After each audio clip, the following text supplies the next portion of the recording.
प्रादेशिक समाचार एकांश भोपाल से प्रस्तुत है धार जिले की चिट्ठी। आलेख सुनील सचान, वाचन स्वर धारणा सचदेव। शारदीय नवरात्रि का पर्व पश्चिमी मध्य प्रदेश के आदिवासी बाहुल्य धार जिले में भी श्रद्धा, भक्ति और हर्षोल्लास के साथ मनाया जा रहा है।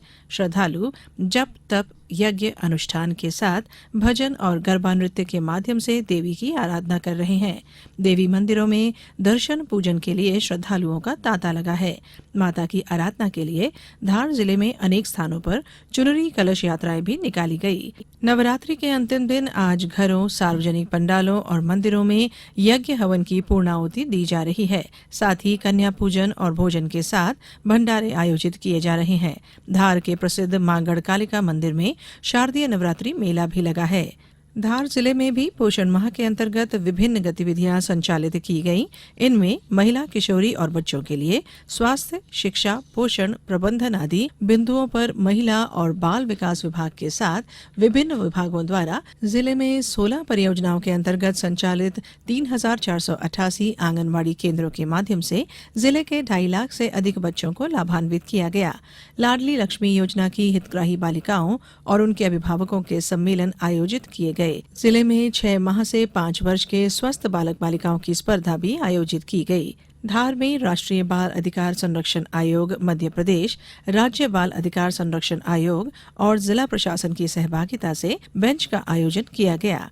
राष्ट्रीय बाल अधिकार संरक्षण आयोग बेंच में कुल 301 प्रकरणों की सुनवाई की गई। इस अवसर पर प्रियंक कानूनगो ने महिला और बाल विकास विभाग के पोषण रथ को हरी झंडी दिखाकर रवाना किया और विभिन्न विभागों द्वारा लगाई गई प्रदर्शनी का शुभारंभ किया।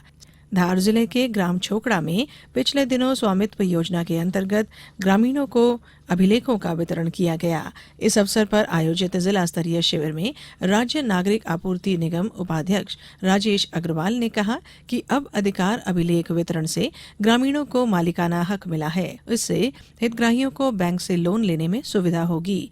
योजना के तहत दूसरे चरण में अनुभाग के 42 गांव के 2,587 हितग्राहियों को भू अधिकार प्रमाण पत्र प्रदान किए गए। मंच से 6 लोगों को वनाधिकार पट्टे का वितरण किया गया। साथ ही पशुपालन विभाग द्वारा विभिन्न योजनाओं के 5 हितग्राहियों को कुल 5,32,000 के चेक बांटे गए।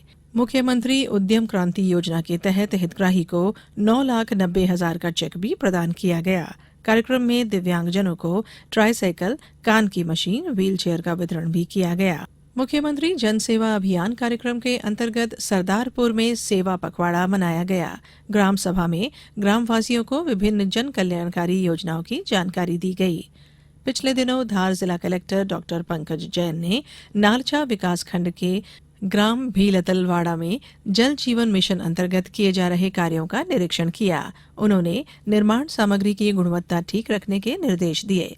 धार जिला कलेक्टर के मार्गदर्शन में जरूरतमंद बच्चों और महिलाओं को सर्दी से बचाने के लिए धार जिले में नए और पुराने गर्म कपड़ों का संग्रहण करने हेतु 2 अक्टूबर से 31 अक्टूबर तक वस्त्र दान अभियान प्रारंभ किया गया है। धार जिले में 5 वस्त्र दान संग्रहण केंद्रों की स्थापना की गई है। किसान कल्याण और कृषि विकास उप संचालक ने बताया कि जिले में इस वर्ष 758 मिलीमीटर वर्षा हुई है।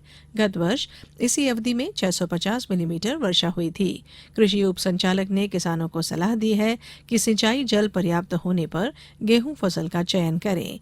कम जल उपलब्ध होने पर सरसों, चना, मसूर, जलसी फसलों का चयन कर सकते हैं। प्रधानमंत्री सूक्ष्म खाद्य उद्यम उन्नयन योजना अंतर्गत विकासखंड मनावर की विभागीय रोपणी शासकीय संजय निकुंज उद्यान ढोंचा में पिछले दिनों एक कार्यशाला आयोजित की गई, जिसमें खाद्य प्रसंस्करण इकाइयों की स्थापना, उत्पादों की मार्केटिंग, ब्रांडिंग और जीआई टैगिंग के संबंध में प्रशिक्षण दिया गया। उप संचालक किसान कल्याण और कृषि विकास ने किसानों को प्रधानमंत्री फसल बीमा योजना अंतर्गत आगामी रबी वर्ष से पटवारी हल्का स्तर पर अधिसूचित की जाने वाली फसलों का बीमा कराने की सलाह दी है। जिले की चिट्ठी समाप्त हुई।